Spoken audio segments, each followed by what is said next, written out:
Jenny, thank you so much for joining us here today. It's an honor to have you here. Before we dive in, I want to set the stage first, or set the table, kind of what we are, what we're doing. So Grants Pass Remembrance is a truth and reconciliation project around our history as a Sundown Town. And the Sunrise Project podcast, which is this, is produced by the Grants Pass Remembrance Coalition. And it's an opportunity for us to hear from our neighbors, to hear stories, to hear about their process, and to learn from each other as we go. In many ways, it is an embracing of process, this naming that we are on our way. We have been somewhere, and we are going somewhere, and it's about kind of this collection of where we've been. Our community has a story. We as individuals have a story that interacts a lot with our community's story. And it's an embracing of that and it's kind of sitting with. So as we enjoy the process today of getting to be here in this space together, it's also a naming of, our process is broken and beautiful, and we are different than, we'll be different at the end of this podcast than we are now. There are things that I've said in podcasts that I've learned from and said, oh boy, I wouldn't say it like that again. But that's okay. It's all a part of the picture. So Jenny, thank you so much for being here, for sharing this space. To start, would you tell us a little bit more about you and where we might find you out and about in our community? Absolutely. My name is Jenny Jackson.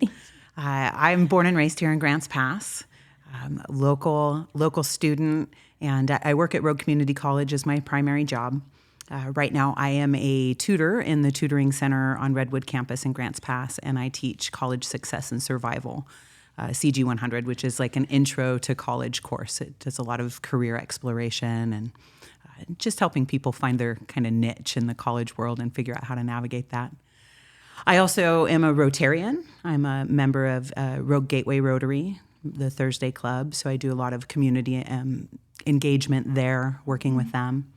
I also work with Wild River Pub. I work at the Public House as their comedy show host.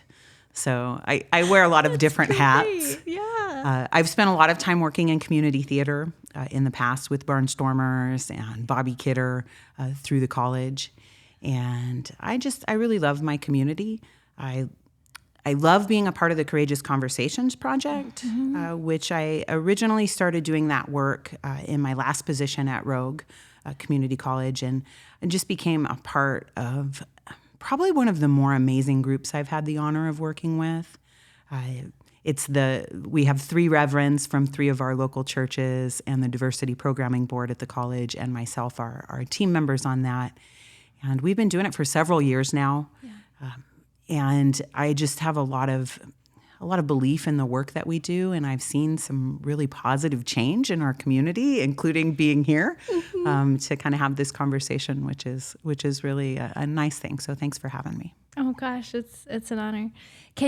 I'm so glad you brought up Courageous Conversations and talked a little bit more about it. Can you share some of the topics that and so I know you meet once a month via Zoom and gather in that space. So yeah, share a little bit more about Sure. Yeah, we have generally we have an event every month on the last Tuesday of the month. And we actually have weekly planning meetings with our team. So weekly we come together primarily via Zoom, and we discuss what kind of topics we're going to set up for each of our monthly conversations. And we have guest speakers. We have each of us have kind of run them independently. We all have certain things that we're passionate about, and we all just kind of share that work together. One of my specialties is coming up with titles. A lot of the time I love words, and just really being there to support what we do and to promote it. We have a pretty regular base of folks that come to the events. And one of my favorite things about it is how respectful it is. People can have differing opinions and have open conversations in a healthy and safe environment that's non-confrontational and really not argumentative.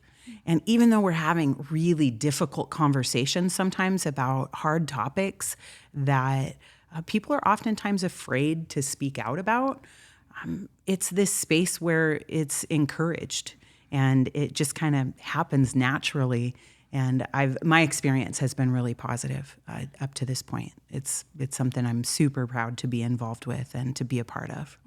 I'm so thankful that it's in our community. And that is actually where I first became aware of you as someone that attended Courageous Conversations. That's been a space I've gotten to be in a number of different times and have been so thankful for. And my experience has been the same, a space where hard topics are brought up, but there is a real respectfulness and a curiosity that happens in those spaces. And I've been glad for them. So thank you. Oh, my pleasure.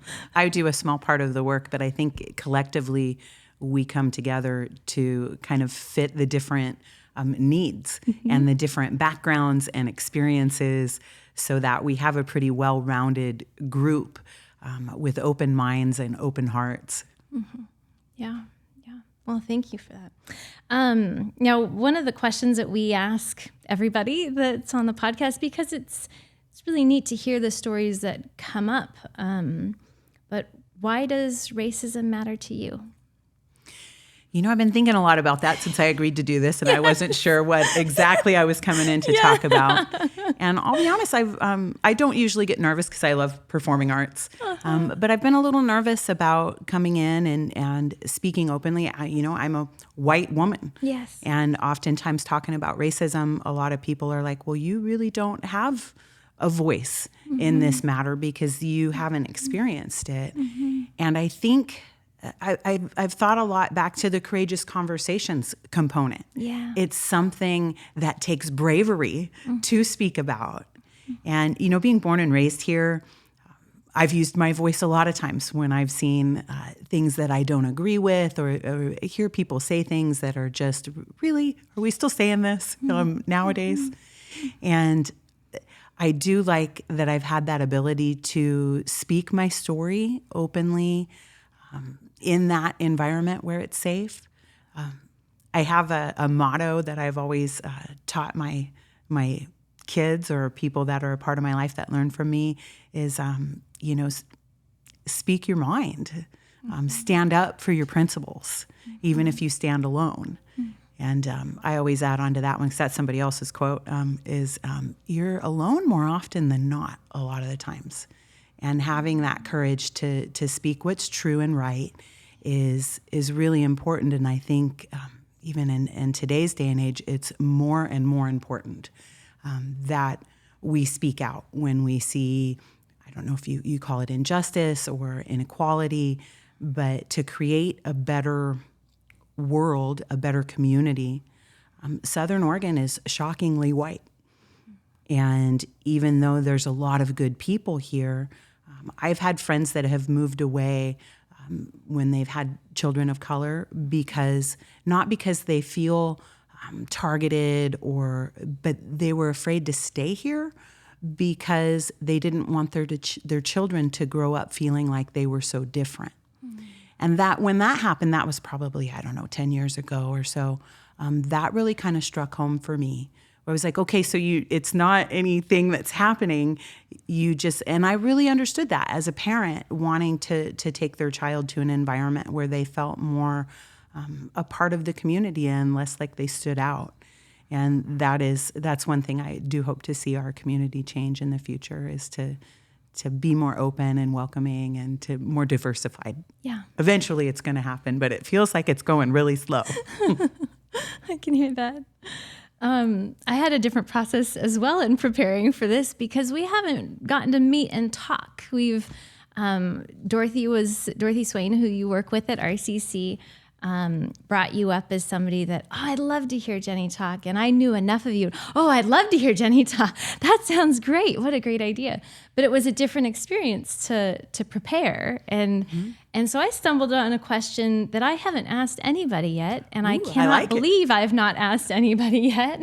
It will become probably one of the things that we just ask. But knowing, in part I'm even more curious about your experience of this because you were born and raised here.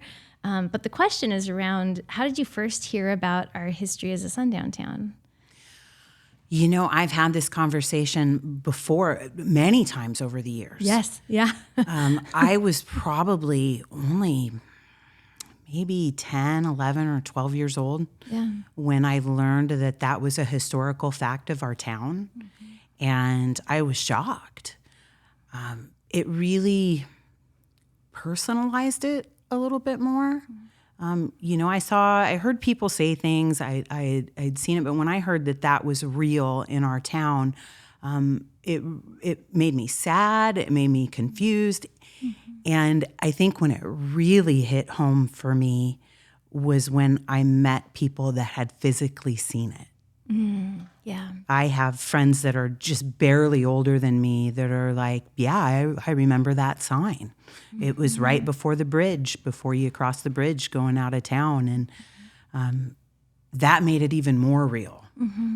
And I think that it's a really important part of our history to not just sweep under the rug, as I feel like maybe we may have done in the past. I loved the conversation that we had when we talked about sundown towns. And I'm a college teacher. I teach, at the time we were doing that, I think I had about 75 students in different classes. And I asked all of them, almost all of them were young, kind of fresh out of high school age students. And I asked them to raise their hands if they knew what a sundown town was. And almost none of them did. And that really shocked me because it was something I was aware of very young, and it was something that was talked about. And I always thought that was healthy. And even just my one part of bringing that up in a class, and they were like, well, what is it? And we talked about it, and I saw shock on a lot of young people's faces. I saw disbelief. I saw some of them like, no, which was, I suppose, kind of the response I had the first time I'd heard no. But yeah, it really is a reality. And I love that I'm here because I was a small part of that conversation that took it from sundown to sunrise.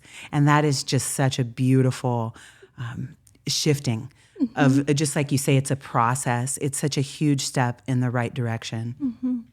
I want to reference, there's a couple things that the conversation you're talking about was a courageous conversations gathering that happened.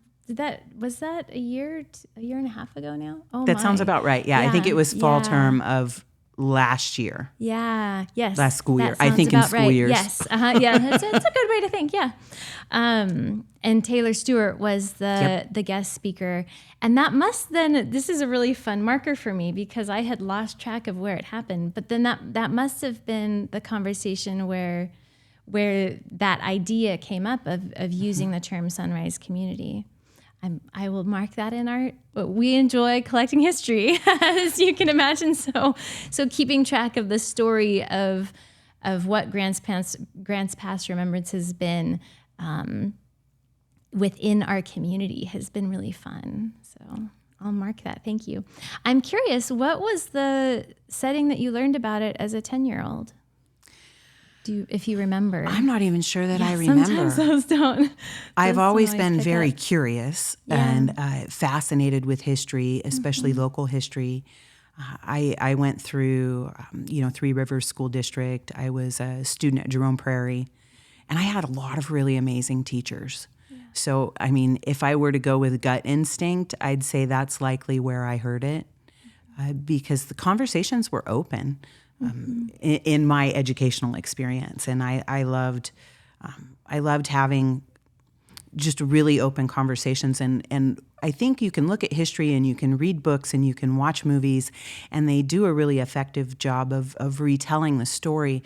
But when it becomes super close to your home, to something you can personally relate with, then it changes the dynamic of the story. Yeah. Even when you know a story is nonfiction or that it's true, it's easy to kind of still build it up in your mind as a story because that's what it is.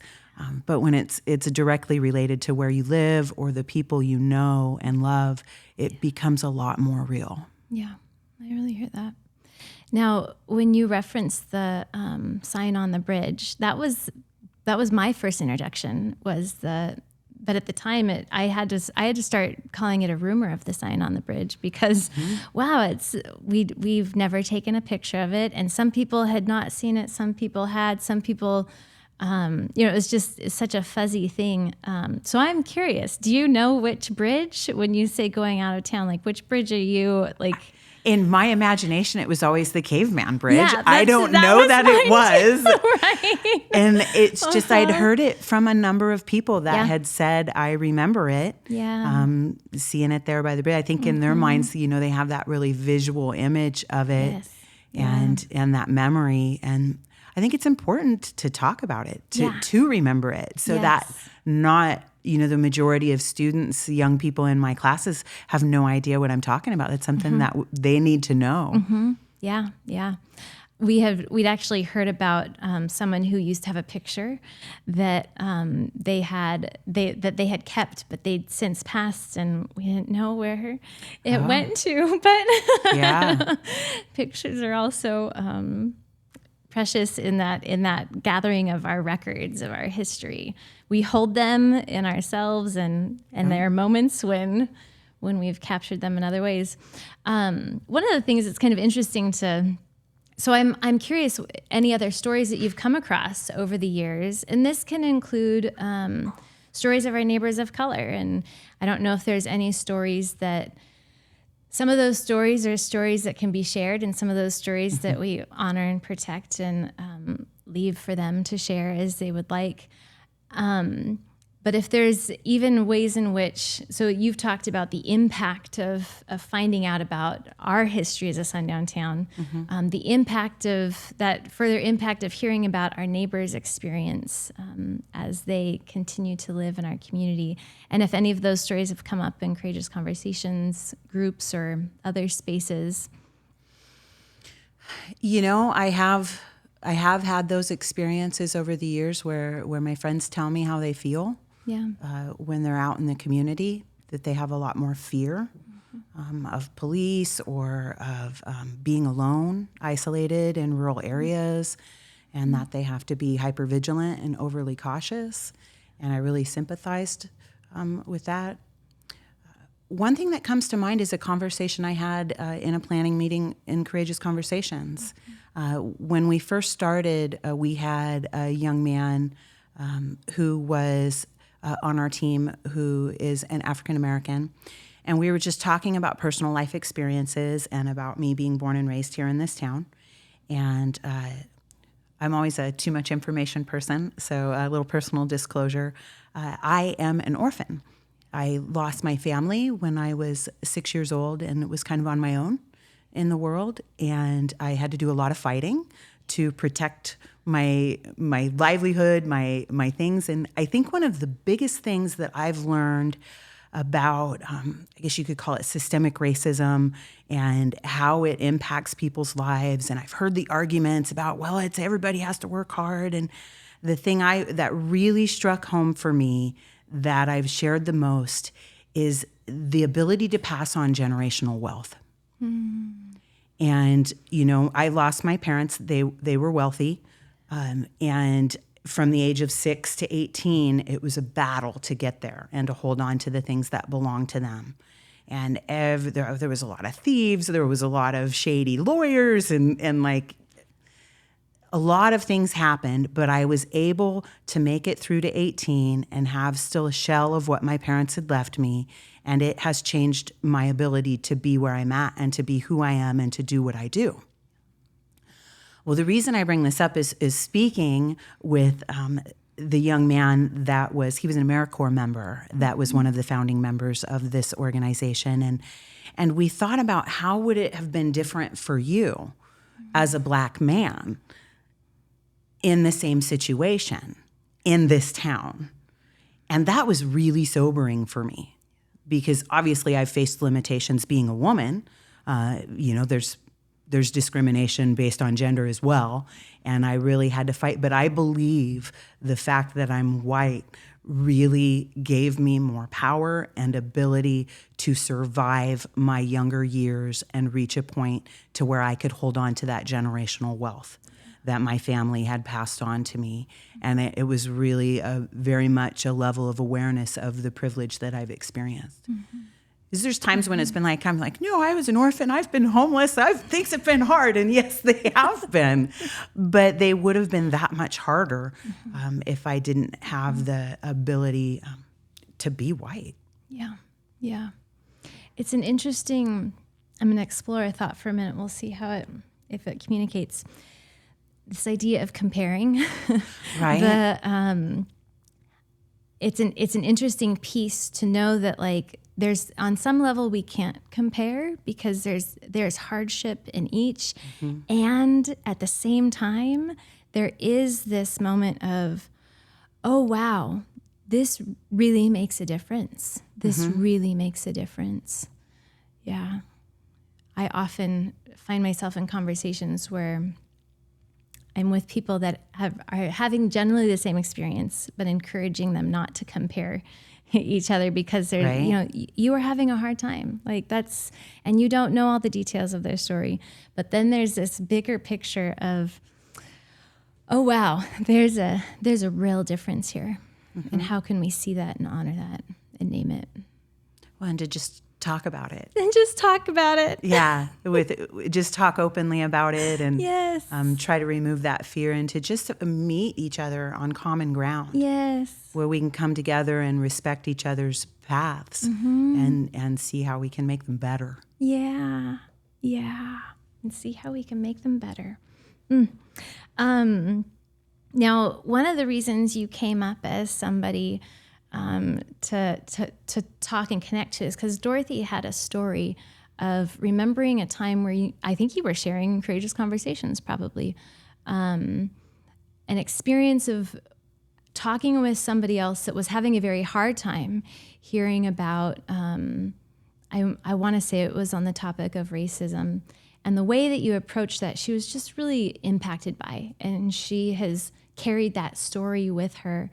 And that's something that has come up time and again in racism is hard to talk about. There's a lot of different kinds of things that come up, whether it be a fear or a defensiveness or a total not understanding on what words we're using and what we mean by the words. And so sometimes we're reacting to something that isn't actually what we're talking about, but it takes time to listen longer. But it can also be a very vulnerable space to continue talking in and to encourage people to stay in.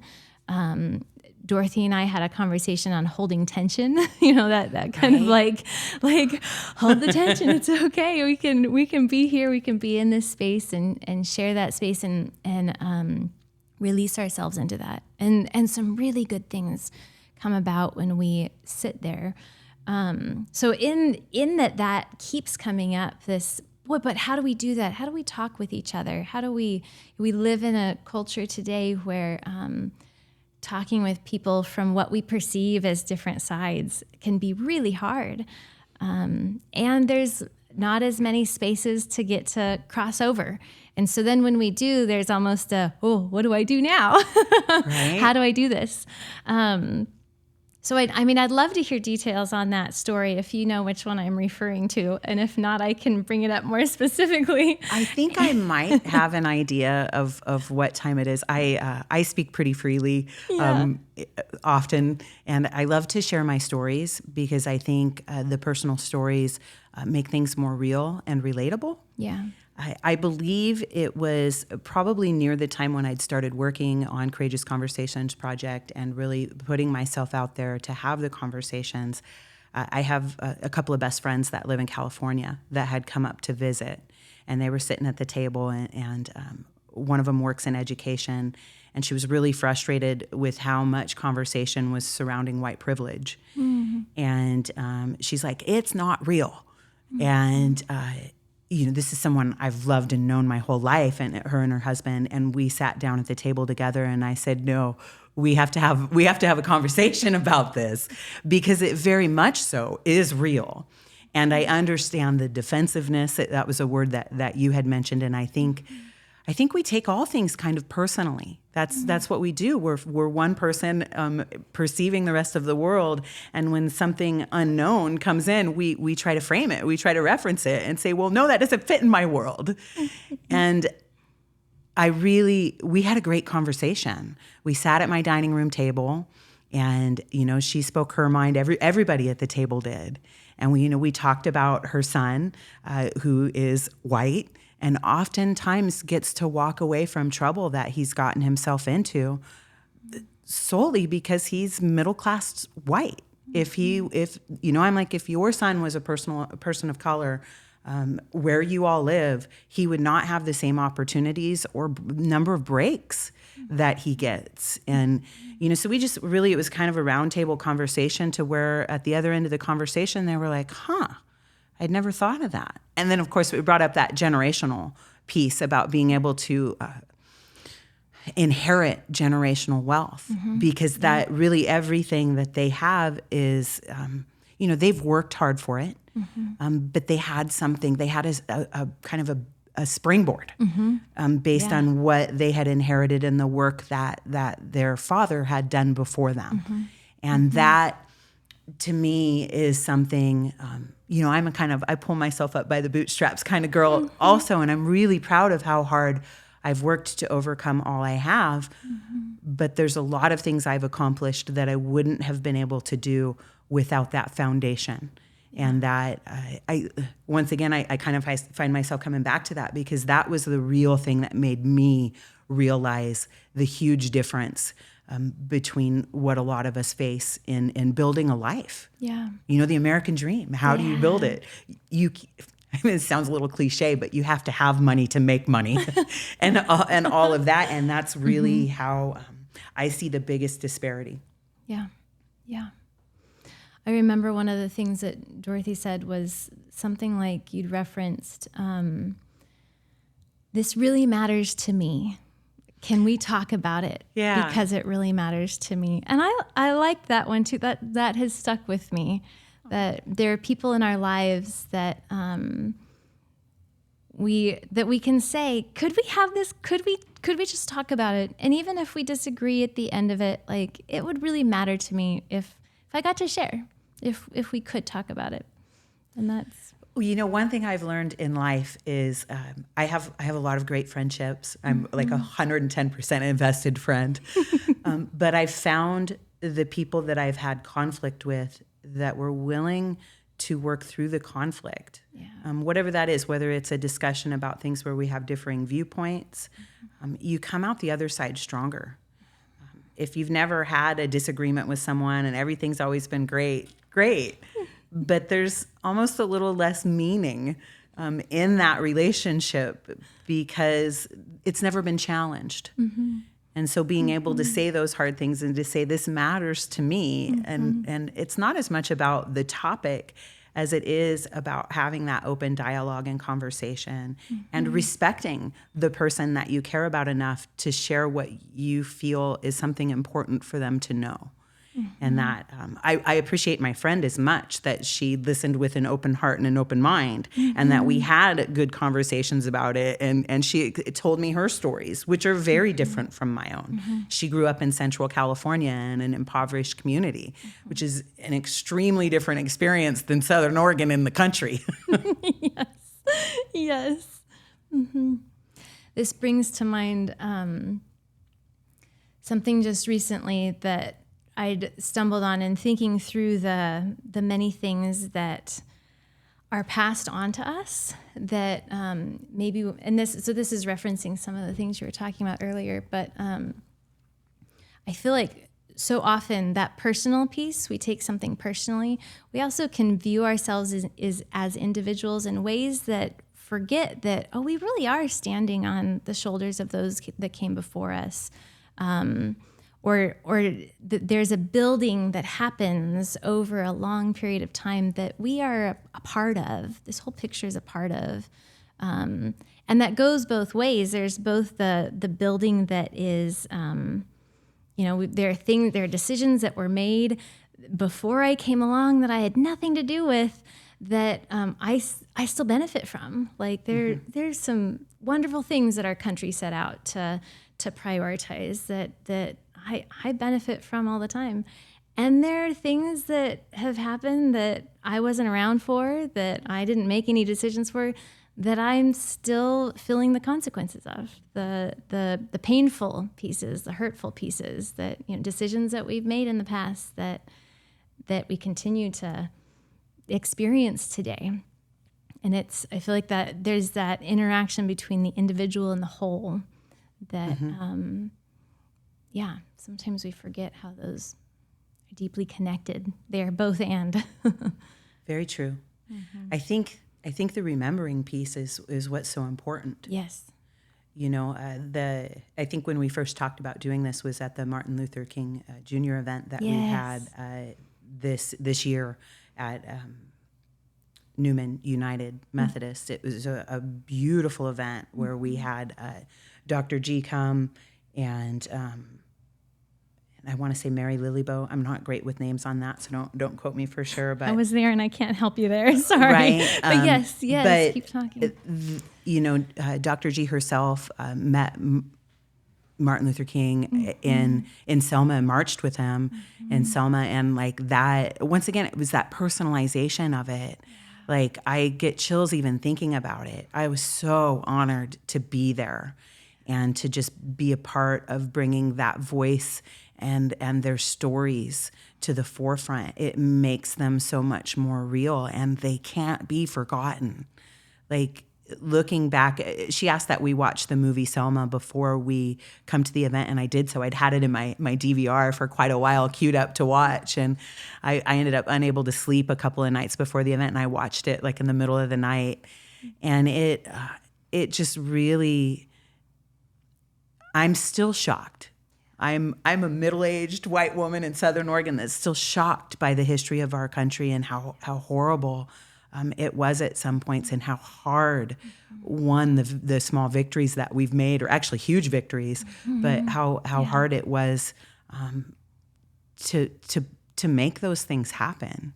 And I think and there's positives and negatives to everything. I think there's a lot of positives in that our young people barely believe that some of this stuff could have happened. Because they live in a more modern world that sees equality as a basic human right, which it is. But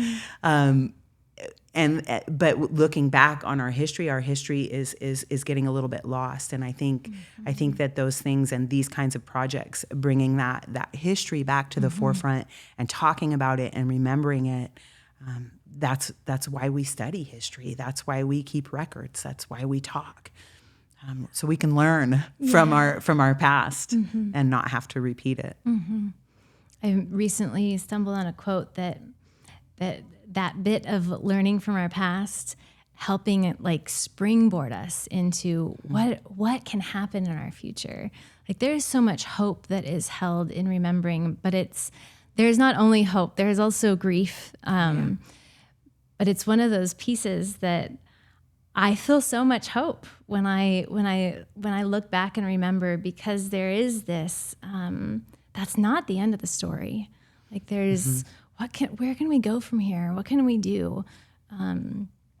That remembering piece is just, I'm curious if there are other stories as you've lived and worked in Grants Pass. As I continue to carry and like ask people stories, I've been astounded at how my understanding of our history has shifted a bit more into, because for so long it was the sign on the bridge that people would reference.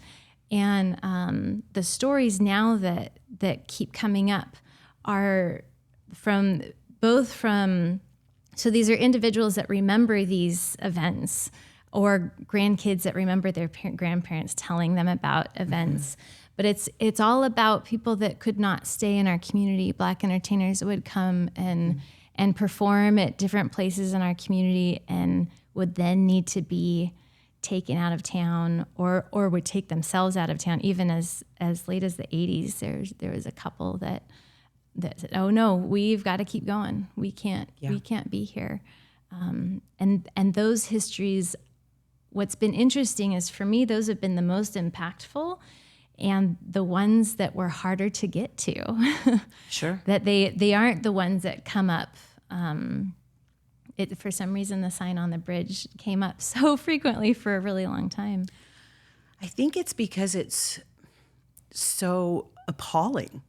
Yeah, that visual of wait a minute. Yeah. That was real. Yeah. And it was something tangible. I think tangible is a really good word. Yeah, it was like, no, it's not just something we said. It look. It was right Here there. it was. Even if we don't have a picture of it, I think we can all form in our own minds what it might have looked like or felt like. Yeah. If it was directed at us. Mm-hmm.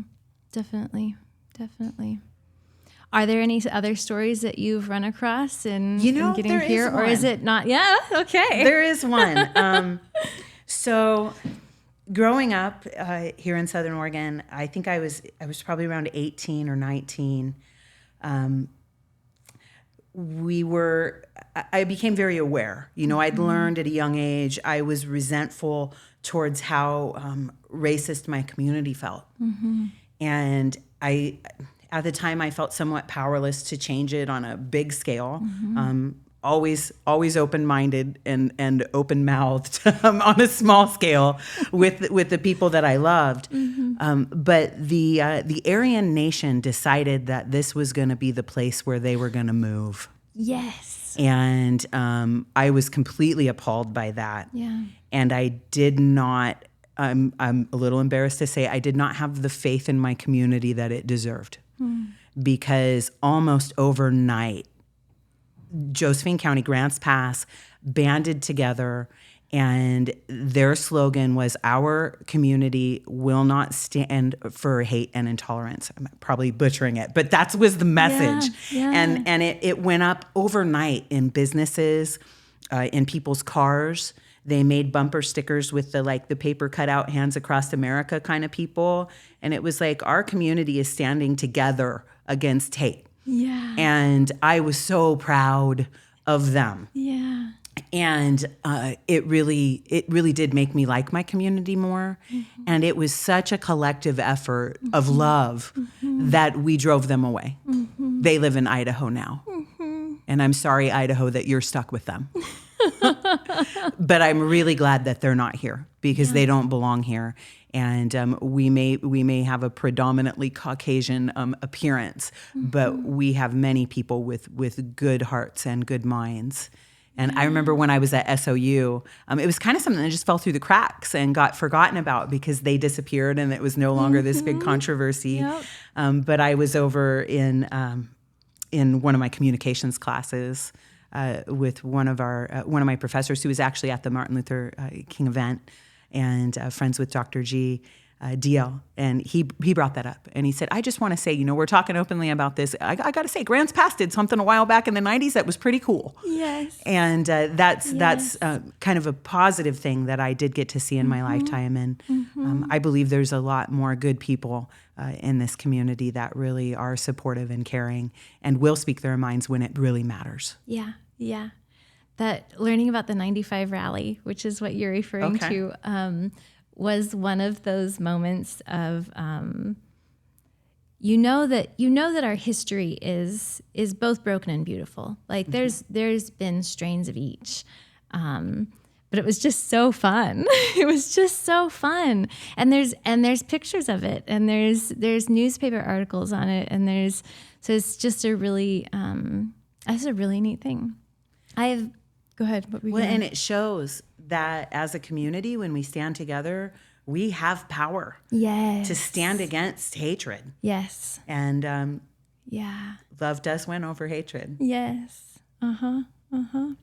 As I've been digging into history, I'm curious what you think of this, because I have found myself. There's one history, a storyline of the KKK and white supremacists making Grants Pass their home and being comfortable here. I've heard Weimar. Yes. Well, like walking in the parades. I don't know if you've seen any of the KKK walking in the parades. There's pictures of that. There's a couple other like historical pieces of that being something that is a part of our history. And for me, I've come to think of two different history storylines, though they intertwine. They're different and distinct in some ways. The white supremacists that are here and that are a part of our community, and I see, the like story continues with the 95 rally. Like that's the last word was not what was not what white supremacists said in our community. Like that's what we believe now. We're moving forward in that. And so part of Grant's Pass Remembrance work is remembering that whole story and saying, hey, we've done this. This is something that also gets forgotten when we don't talk about the rest of this history. True. But the other piece of the history that feels a bit different for me is our history as a sundown town. There's a different kind of thing that was happening in that story of don't make your home here. We don't want to deal with it. We don't want to whatever it is that attaches to that.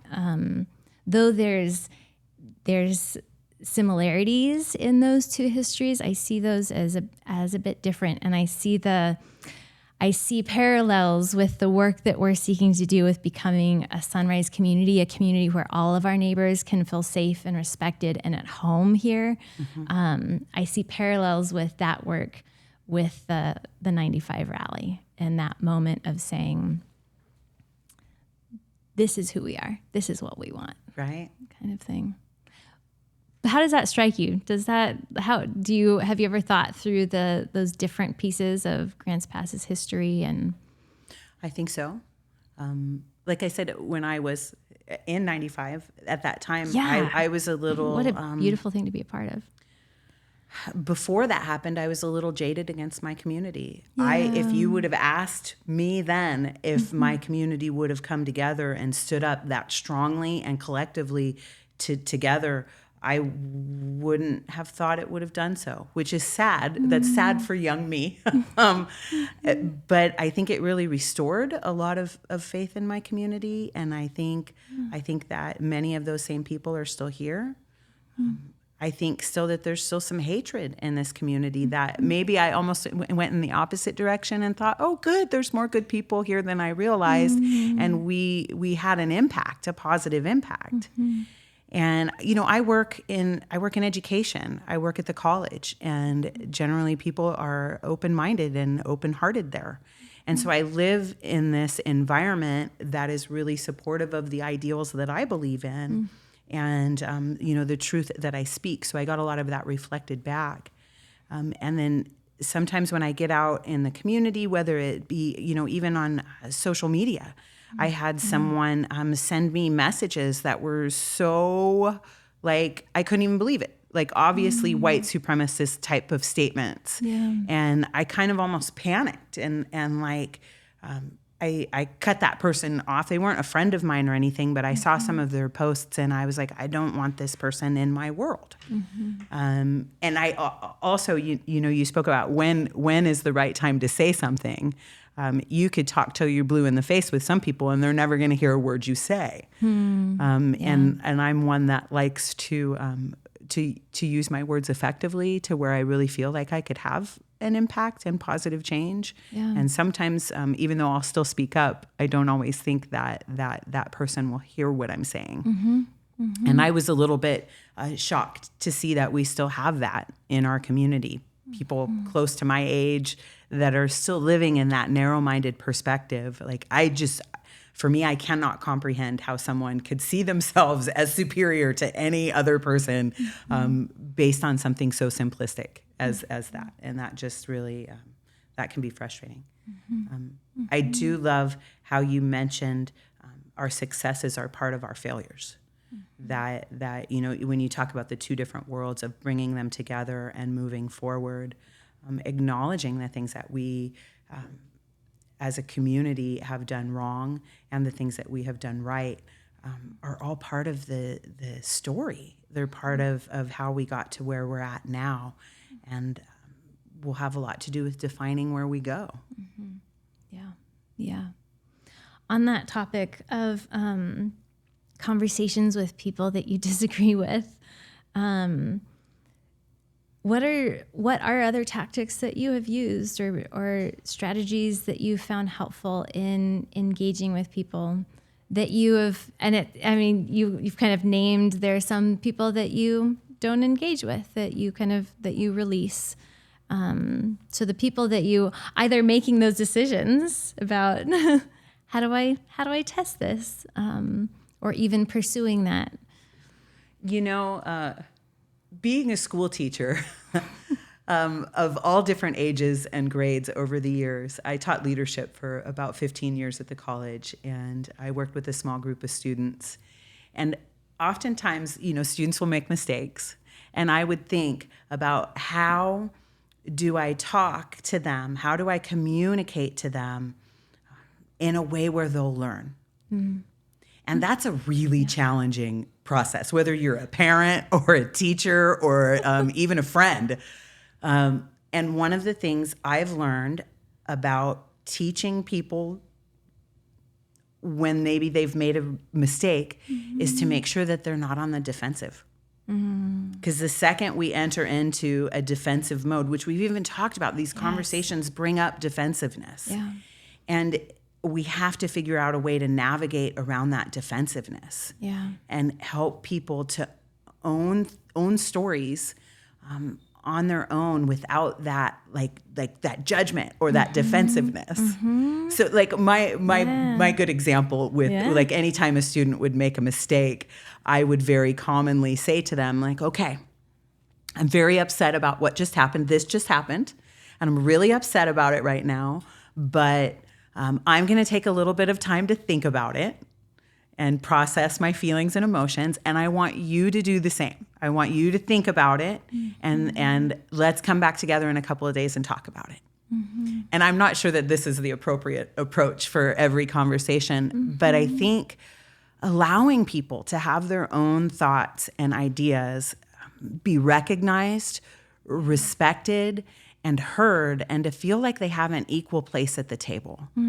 Just telling someone, no, you're wrong, you're wrong, you're wrong. This is how you're right, you're right, you're right, is never gonna change anybody's mind. It's about, okay, well, how about we come together and we talk about this and we share our experiences, our stories, our ideas, and let's really flesh them out and see where we go from there. And see if we can't find common ground. I think there's always more common ground than we sometimes give each other credit for. I had this great class at Southern Oregon University with one of my favorite teachers and advisors there, Jody Kalanda. She would have us fill out this questionnaires of how do you feel about these topics, and they were all super controversial topics. All the ones that we're all afraid to talk about. And it was choose your side. And, like abortion and gun control, all this stuff that is like, we don't want to talk about that. And so we all, as students, filled them out, and she partnered us with people that were on the opposite spectrum of what we'd chosen. So you chose a 1, I'm extreme on this side, or a 5, I'm extreme on this side. And it was one of the best learning experiences of my life. And I've told students about it in all my years in my career since. So my choice was on gun control. And it was like, I believe in gun rights. And my person was like, I believe in gun control, my other person. And in 30 seconds, we were on the same ground. Because she came forward and said, I believe that there should be more regulation and more controls on guns. And I said, well, yeah, I kind of agree with that. Yeah. But I also believe I should be able to have guns. And she said, oh, well, yeah, I believe you should be able to have guns. I just think that it needs to be safe. And that we should, regulate that. I'm like, oh, I completely agree with you. And so it was like in less than 30 seconds, we took a super controversial topic where we're both on ends of the spectrum, and we talked like people. We looked each other in the eye and said, well, this is, and we were really confused because the exercise went on for a long time, and we were like, okay, well, we already agree. And then when we came back together, it was true across the board for all. There was like 20 different topics on the sheet, and every single group that was partnered together with differing opinions came forward and said the same exact thing. We really weren't that far apart. It looked like it on paper. It felt like it, and we were nervous to talk to each other, but very quickly we understood that we have a lot more common ground than we have opposing ground. Yeah. Dr. King has a quote that I am not going to in any way do service to, but he talks about this layer of like, we're afraid of each other because we're, separate from each other. I'm not going to get I really wanted to get the stair steps. There's stair steps. If we're afraid of each other, it's essentially because we don't talk to each other. We don't talk to each other because we're separate from each other. Just this, like, if we just talk to each other, like there's so much that can happen in that. That's a really neat story. Isn't it? I love sharing it with people because I think we have this tendency, especially in our politically divided nation right now. Totally. There's just so like everything is all black or it's white. Like, there's no gray area in between. And finding common ground and working together instead of, well, if you agree with this one thing, you agree with all of these other things that come with it. Yeah. It's like, no, life's not that simple. Yeah. Yep. Life's not that simple. And we are more complex than that. Very true. What you were talking about earlier reminded me of something you also talked about earlier on how easy it is for us to take things personally. And what you were sharing just a minute ago, seem to connect that, starting with that naming of you are a person. You matter. You have thoughts and you have feelings and that respect that comes from that. How that can diffuse defensiveness. Oh yeah, because that interaction between taking something personally as a personal attack and creating that space.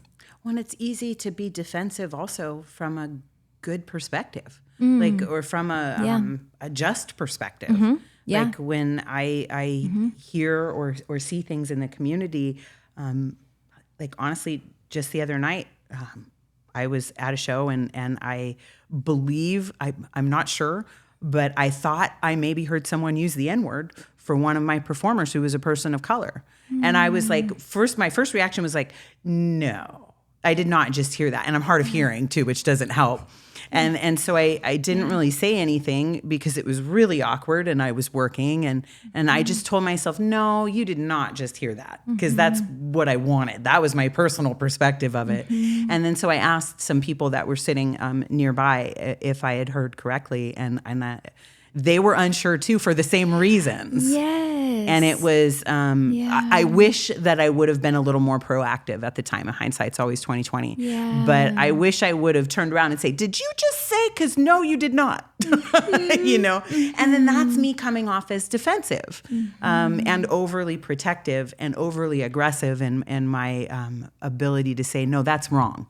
That you can't say that, you can't do that, and that would not necessarily have been the right approach. Not saying anything at all was not the right approach also, but it's a hard topic to kind of broach. It's scary. Yeah. But really important too. Yeah. So I think it is. It will be full of stumbling about, which I think anything good in life is going to include, but it can be scary.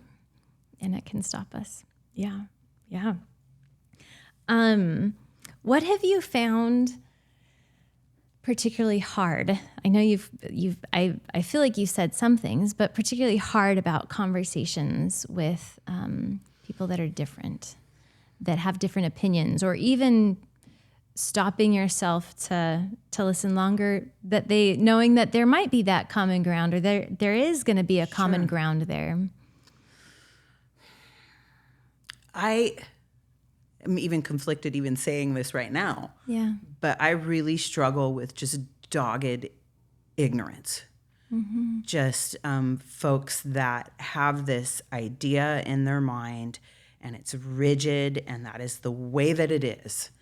And I can, from an empathetic perspective, understand that people have experiences that lead them to get to that point to where they're really confident in their knowledge base. But I get really frustrated when someone won't open their mind at all.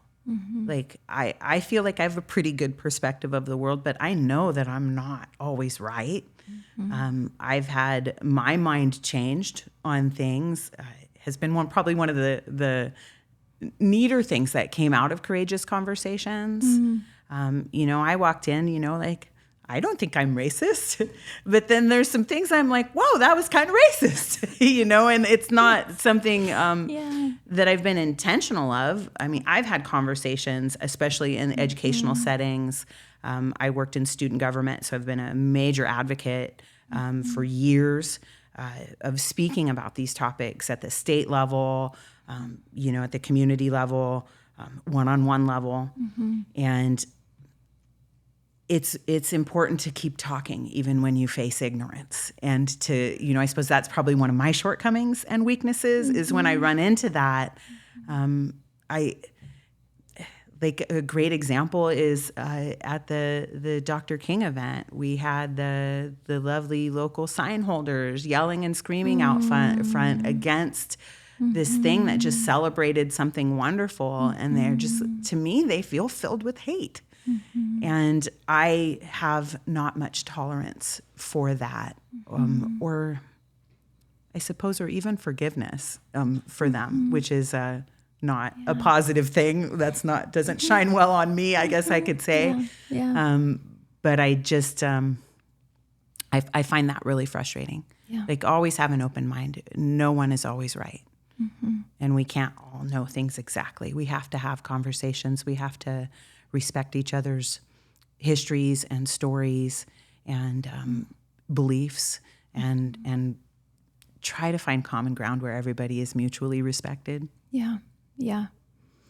Just so that it's said, I can very much relate to that. So in the midst of, I think we're all in the midst of that. It's really about forgiveness. I think it's not just about the tolerance, but can I forgive you? Because this might be too hurtful. This might be too much.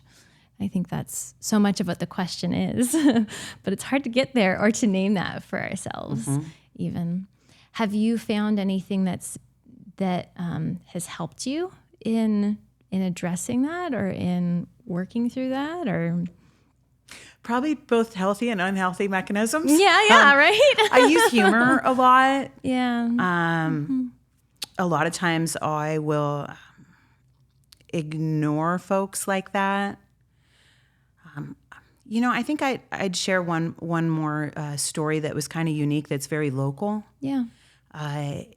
I work at the college, and as an advisor working with clubs, I walked in the Boatneck Parade for a number of years with the Rainbow Club. And, you start uptown around the courthouse and you walk all the way down the main street to the bridge just before Riverside Park, and then the parade's over. And so I've walked with the Rainbow Club as an ally for several years. And, there's thousands of people. It's one of the bigger events in Oregon, actually, one of the biggest in Southern Oregon. And, there's the people with the signs I talk about. We all can see them where they're coming from. But then just a lot of the normal people within our community, I could really sense a lot of judgment. And I'm one who's pretty strong walking independently and alone, and I don't mind judgment. I'm cool with it. But like I spoke earlier, to being in an environment that's pretty open-minded and supportive, and then finding myself out in the community and sort of getting an experience of what that would feel like to have that judgment directly at me personally. And so, my mom always said, hold your head up high, no matter what, even when you don't feel like it, and be proud of who you are. And so I would complete that march, and I'd make sure my students and the people I were with were done. And then I would intentionally walk back up that main street by myself and make eye contact with people. And people would recognize me because I'm kind of recognizable, and with my stature, I'm very tall, and I would wear rainbow colors, during that to support my people. And it was really an eye-opening experience for me that I've also shared that story quite a few times with folks. Because it really was a different experience than I expected. And going back year after year and doing it, it was a similar experience each time. And it did hurt my heart a little bit to know that there's quite a few very close-minded individuals in our community that really will make people feel uncomfortable or unsafe. And I don't think that that's okay. I'm going to ask you what might be or feel like kind of silly questions, but sure. I'm curious if sometimes we forget what when we look at someone, what we're not really realizing we're communicating, and that what we're doing is judgment. So could you flesh out judgment? Like what did that look like? On the other side, like as the receiving end of seeing what people did, could you flesh out what that? I love this question. Oh, good. So I love it. Communications is like my background. Yes, that's right. And nonverbal communication is my favorite thing in the world to study and to teach and to pay attention to. We all communicate. The one hard rule of communication is you cannot not communicate. And more often than not, our communication is done through nonverbal body language. My mentor and teacher from way back, she very kind, Bobby Kidder, local woman. She always told me that one of her biggest pet peeves in theater were the teenagers who would non-verbally shun someone who is brave enough to get up there and do whatever it is that they're doing. And her description of it was, the looking at each other and rolling the eyeballs and like, the sighs and just that like, oh. And I mean, I think even like you said, sometimes unconsciously we do that. But when I remember walking and looking, I would see people, grab their children and pull them back and not let them take stickers that we were handing out. Just very closed off body language and kind of, nose in the air, literally looking down their nose. And it may seem also cliche, but really even just the tension, the tightening of shoulders and that kind of narrowing of vision and just really saying to someone without saying it that I'm better than you. Because you're different. It's so interesting how in my head, when I like how you shared it, but in my head, it was just saying to someone without saying it, no. But what I think gets, when you say no to another human being, it's so tied to that. I'm better than you. And you don't belong in some kind of way. And I need to let you know that. And being on the receiving end of that. Yes. Now that was my next question. Yes. So you're on the receiving end of someone being closed off, not wanting to engage, possibly reaching for those that they protect or something. So how does that feel on the receiving end of that? It was surprising in that environment. I feel fortunate that I have a lot of confidence in myself, and I'm really fine standing alone and standing up for what I believe in. It made me sad.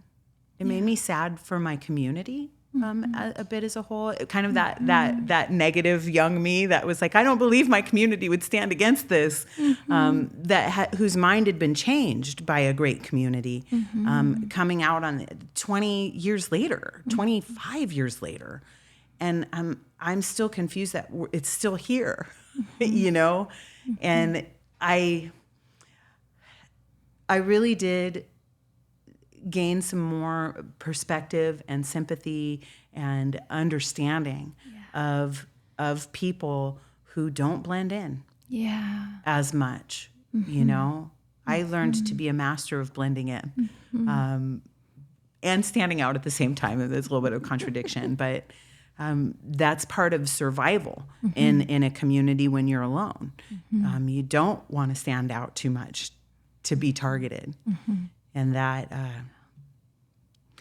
so that was definitely a hard experience, but one that I'm really glad I went through. It was like one of those awkward things that like you go through this process and you come out the other side a better person. And then the next year I'm like, I don't want to go back, but I'm gonna because it's the right thing to do. Yeah. I will be, I'm going to be holding that story because my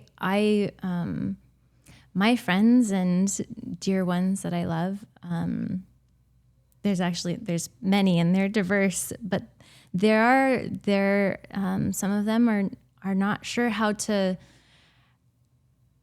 I don't think they're aware that their desire to draw a line and say no about something is communicated to individuals. It's personal.